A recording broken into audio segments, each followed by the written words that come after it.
Hello, gamers. It is I, Stefan Lamb, also known as Stevie Blunder, and today I'm going to be bringing you my YCS Rio de Janeiro March 20th YCS winning deck profile playing Burning Abyss featuring Gravekeepers.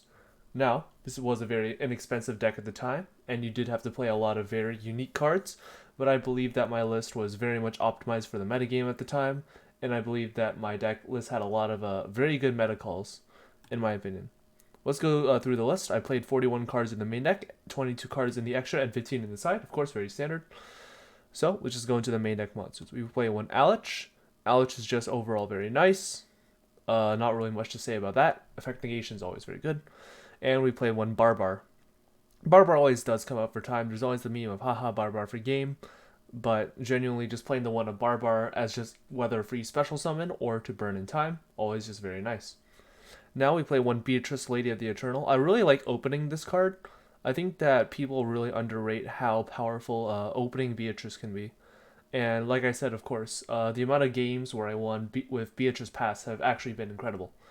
Now we played one Block Dragon. Now, Block Dragon was a very powerful card in the Block BA variant, but I did not play the Block variant, and I believe that this very specific Gravekeeper variant was much more impactful. And that the Block Dragon searches could add me Gravekeeper cards, which I'm not sure is actually legal. We play one Cagna, one Calcab. Just very standard stuff. You just want the sort of names if you're playing this specific build. One Cherubini, Ebon Angel of the Burning Abyss. Cherubini is actually one of my favorite ritual monsters. It requires two Burning Abyss monsters instead of levels, which I find to be very interesting, which is why we play actually two Good and Evil in the Burning Abyss. You'll see later why. We just need one for the Cherubini, of course. Now we play one Seer. Of course, Seer, just very powerful card. Dante, Pilgrim of the Burning Abyss. Dante, of course, does what he does. And, of course, his Xyz version, Traveler.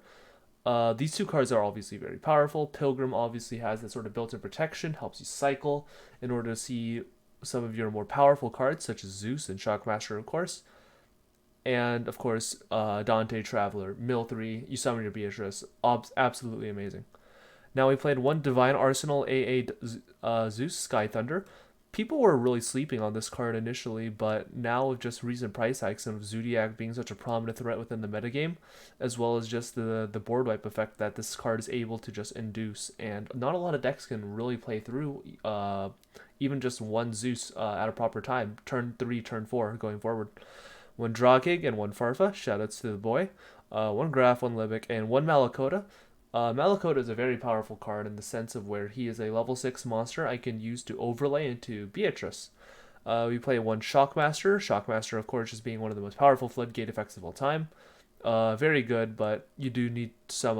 You need to open a very good hand in order to make your Shockmaster. One Rubik and one Skarm, of course. Don't forget to search during the end phase. One Shadal Construct. I really liked Shadal Construct because sometimes I would flip summon my Cherubini when I would of course get it booked face down, and Cherubini's flip effect is very good. We play one Thunder Dragon Colossus because our deck does not search until the end phase, and either way it is a very good boss monster. One Virgin Rockstar of the Burning Abyss, very cool overall. And of course we play a small Zodiac engine of Zodiac Borbo, Chalconine, and Dryden, very easy to make with the Burning Abyss engine. For spells, we played one Brilliant Fusion. Brilliant Fusion, of course, is just going to be one of those most powerful cards in all of Yu-Gi-Oh! Helps us summon two BAs at the same time. Of course, thanks to Seraph Knight, which we are not playing. Two Good and Evil, of course. We play one for the Cherubini and one for the Malakota. Very simple. One Hidden Temples of the Necro Valley. Hidden Temples, obviously, is just one of the most silly floodgatey cards, but of course it does have its application within our Burning Abyss strategy. We play three Necro Valley, because Necro Valley is one of the best cards ever printed. One Necro Valley Throne, one because obviously just very good. The Terminus of the Burning Abyss, in case we need any recovery plays, and one Upstart Goblin. For traps, we're playing one Fire Lake of the Burning Abyss. Of course, you just have to have the sort of disruption. Imperial Tombs, just of course as a sort of like disruption sort of deal. One Last Turn. I really like Last Turn because sometimes I could just summon my Zeus out of my main deck, and sometimes you'll just win off of that. And that's going to be very powerful and a very, very, very powerful, very strong play, in my opinion. One Necro Valley Temple, one Rite of Spirit. Rite of Spirit is actually very good because sometimes you get to revive one of your many extra deck monsters that you play for very obvious reasons. And of course, the Traveler and the Burning Abyss, very good for just recursive plays. One Charm for the extra deck. We're playing one Charm Shabiti. I feel like Charm Shabiti's effect is actually very powerful this metagame, and a lot more people should be playing it. Don't sleep on this card. We're playing one Gravekeeper's Ambusher, one Gravekeeper's Assailant, one Gravekeeper's Cannon Holder for time, one Gravekeeper's Chief, one Gravekeeper's Commandant in order to help search our Necro Valley, one Gravekeeper's Curse for time, one Gravekeeper's Descendant for popping utility, one Gravekeeper's Guard for bouncing. Of course, we couldn't afford Nightmare Unicorn, so of course we just had to play Gravekeeper's Guard. One Headman, one Heretic. Heretic is actually very good because of its Towers-like effect, and not a lot of monsters are actually very well equipped to deal with it at the time, because most monsters that are being normal summoned are, of course, under 1800.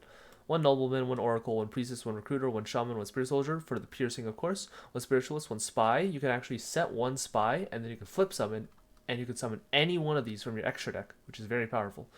One Vassal, one Visionary, and one Watcher. Of course, it's Gravekeepers. These are just very standard ratios. I shouldn't really have to explain these too much, but you only see one because you only want to open them sometimes, not all the time, of course. And our side deck. Our side deck's actually very interesting because I built this side deck for very specific matchups, mainly being the Drytron and the Spiral matchup.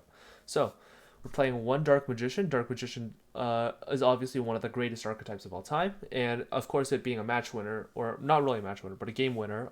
You can just special summon it from hand and attack your opponent's life points directly, and if you do, you win the game automatically. Very, very powerful effect. One Dragon Buster Destruction Sword, of course, very powerful Floodgate, helps stops certain decks from being able to play in general. One Evigishki Kraken, and of course the one Gishki Aquamirror.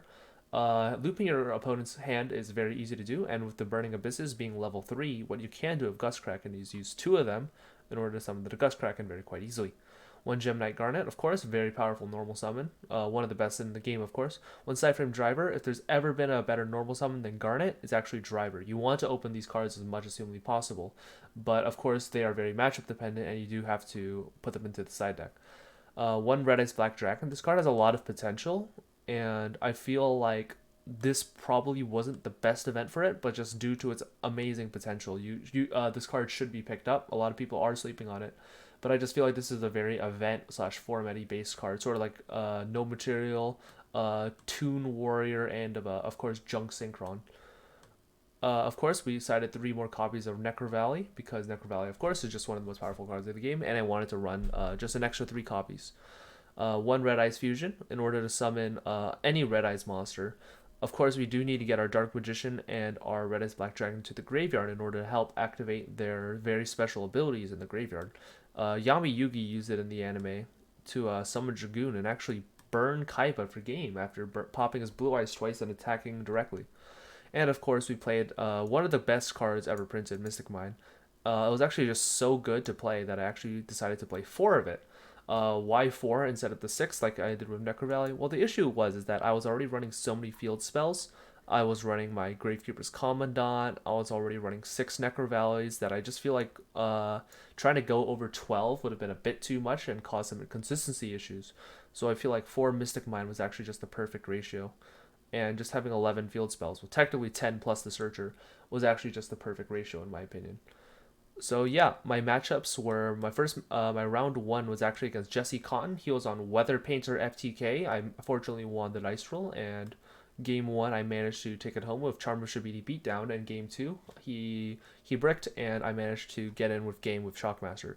Game 2 I was against Jesse Eisenberg. He was of course playing Facebook Turbo. Of course, this deck has a very good matchup against that deck, so I took that 2-0. Number 3, my match 3 was actually against Distant Coder. He actually didn't bring a deck for some reason.